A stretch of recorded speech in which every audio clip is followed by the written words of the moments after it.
کیا ہو رہا ہے کہ ایک آدمی کے بیانات ہیں جو یوٹیوب پہ اور واٹس ایپ پہ اتنا پھیل رہے ہیں، اس کا انداز، اس کا بیان، اس کا فکری غلطی کیا ہے وہ میں آپ کے سامنے بتا رہا ہوں.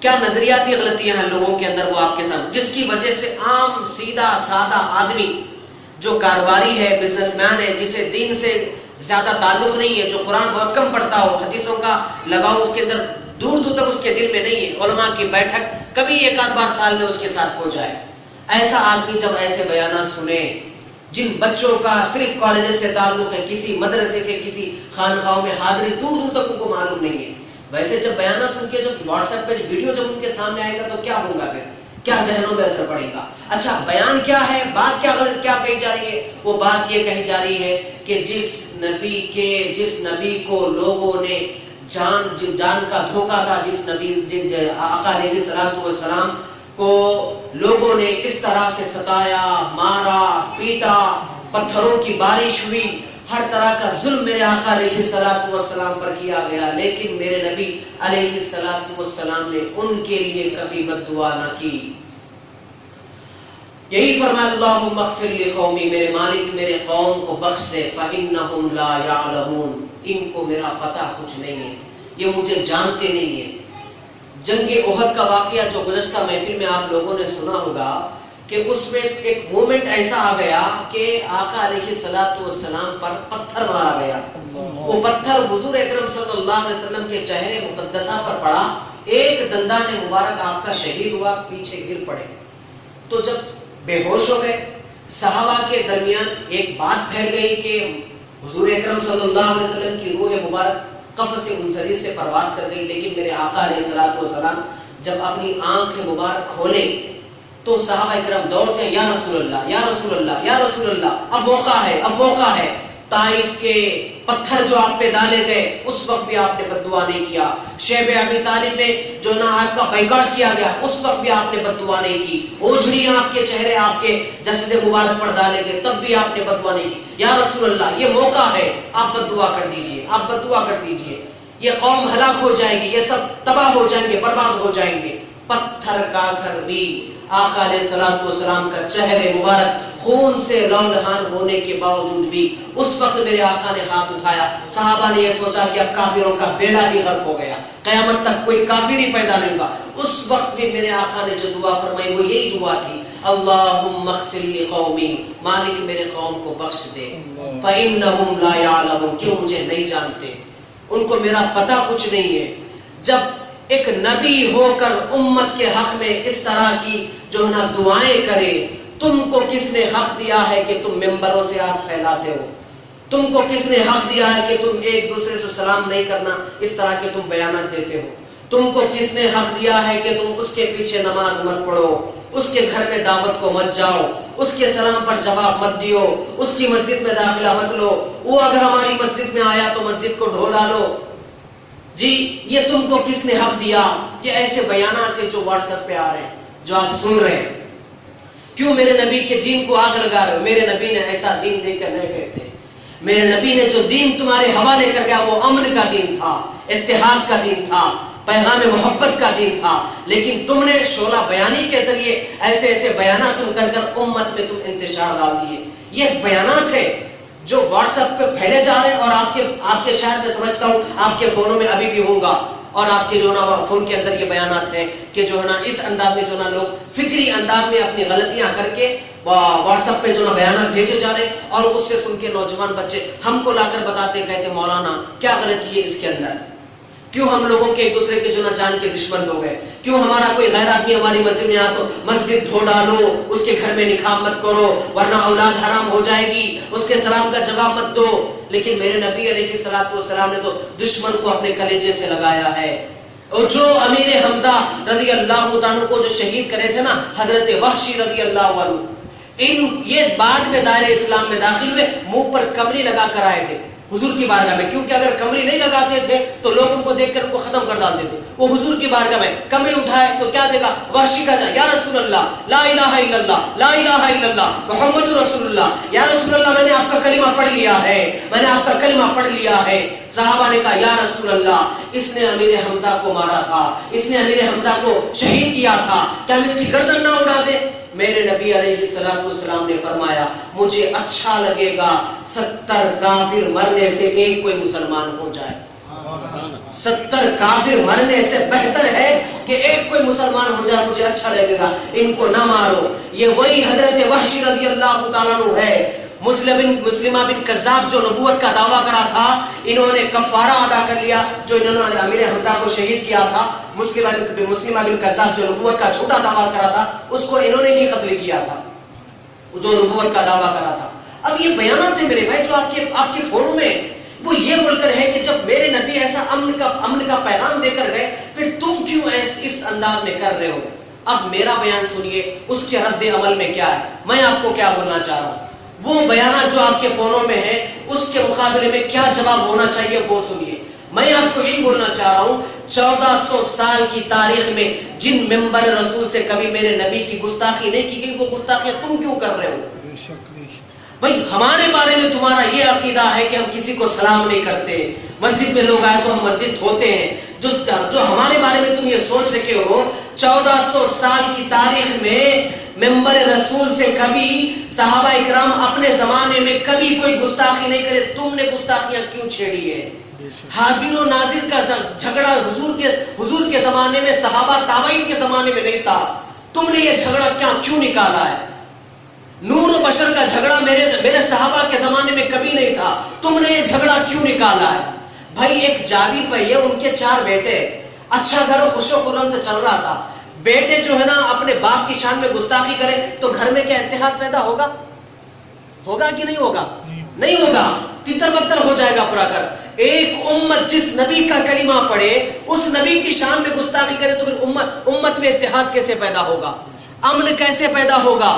میں آپ سے یہ بولنا چاہ رہا ہوں, سیرت النبی کا جلسہ, میلاد النبی کے موقع پر سیرت النبی کا جلسہ کر کے تم نے یہ بتایا ہے کہ میرے نبی علیہ السلام کے جسد مبارک پر اونٹ کی اوجھڑی رکھی گئی, تب بھی میرے آقا نے بد دعا نہیں دی, لوگوں کو کلیجے سے لگایا.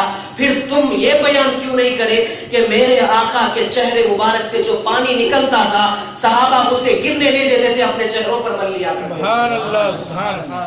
جس نبی کو میرے خدا نے کہا یاسین اے کامل انسان کہہ کر پکارا, اس نبی کی تم ادھوری زندگی کیوں بیان کر رہے ہو؟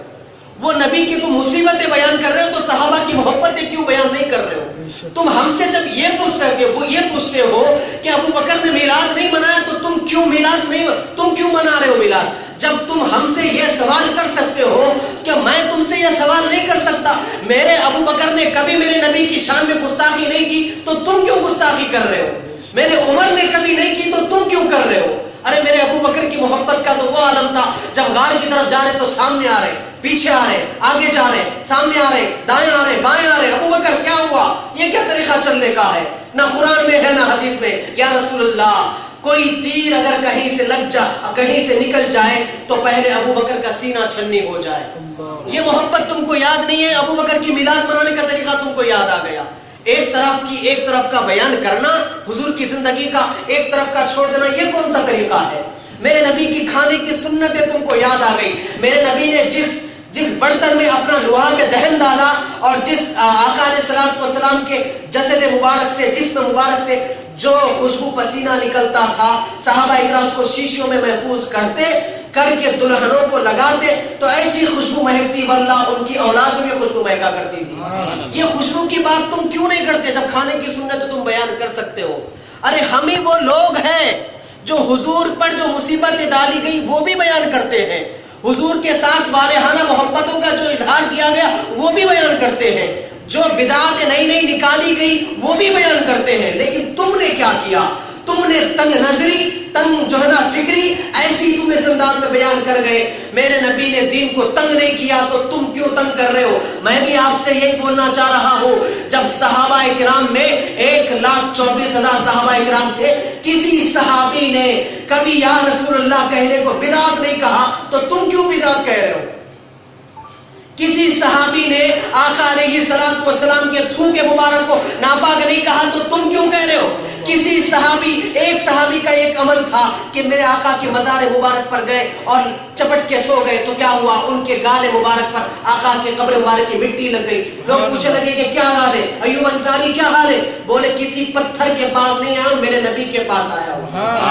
کسی پتھر کے پاس نہیں. عائشہ صدیقہ رضی اللہ تعالیٰ عنہ سے کہا گیا کہ میرے حضرت ابوبکر صدیق حضرت عائشہ سے، عائشہ جب میرا انتقال ہو جائے تو نبی سے اجازت لے لینا.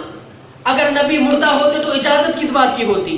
حضرت عمر رضی اللہ عنہ کی جب تدفین ہوئی تو حضرت عائشہ پہلے جب زیارت کرنے آتی تھی تو بغیر نوز پیس کے آیا کرتی تھی.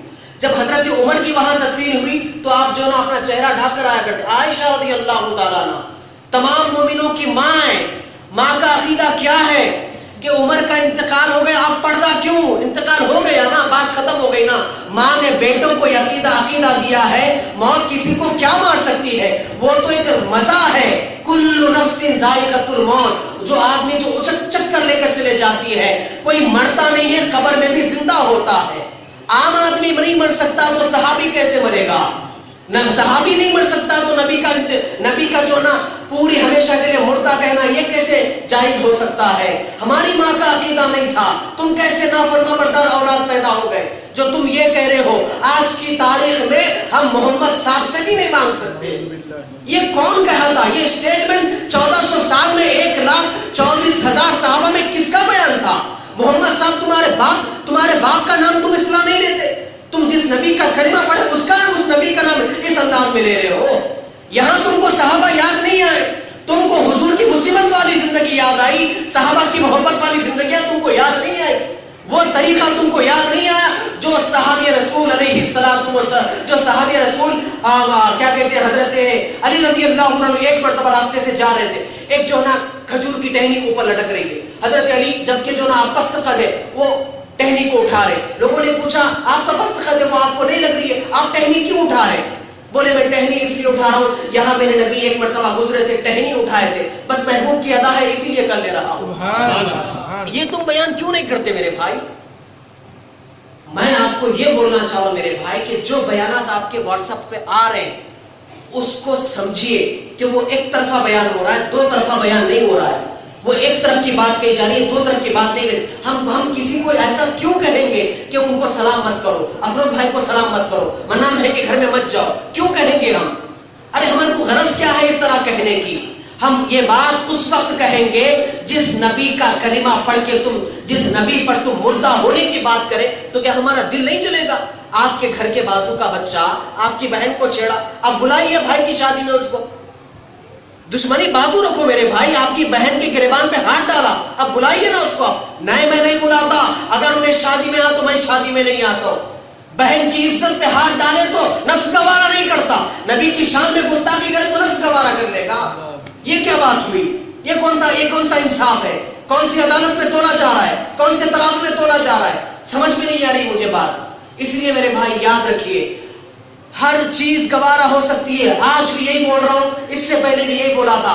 فاتحہ پر اہل سنت کا جھگڑا نہیں ہے، خدا کی قسم فاتحہ پہ نہیں ہے نا، فاتحہ پہ جھگڑے مت دے. فاتحہ کوئی بات نہیں ہے، مستحب کام ہے، دیں گے تو ثواب ملے گا، نہیں دے تو کوئی عذاب نہیں ملے گا. لیکن ہاں میرے امام نے کہا سرزمین دکن میں جن کا فیضان آج بھی جاری ہے، ارے نبی تو نبی کا پیشاب مبارک، نبی کا بول مبارک کو بھی میرے امام بانی جامع نظامی نے کہا اگر تم حقارت کی نظر سے دیکھو گے دائرے ایمان سے خارج ہو جاؤ گے. یہ ہم برداشت نہیں کر سکتے.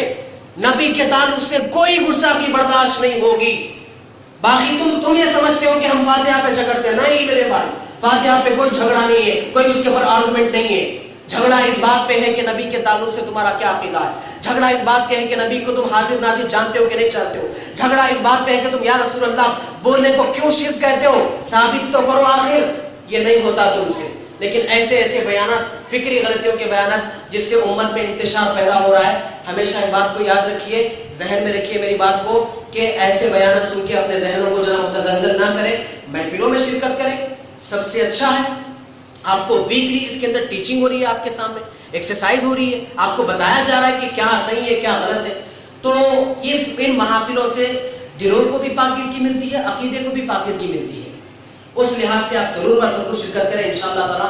مزید اور باتیں ہیں جو آپ کو وقت آنے پر میں بتاؤں گا، اور بہت ایسی باتیں میرے بھائی سنیں تو بڑا عجیب دکھا، لیکن بولے تو بولا نہیں جاتا، بولے بغیر رہا نہیں جاتا، ایسا مسئلہ ہے. انشاءاللہ پھر کبھی وقت آئے گا تو آپ کو ضرور بتاؤں گا.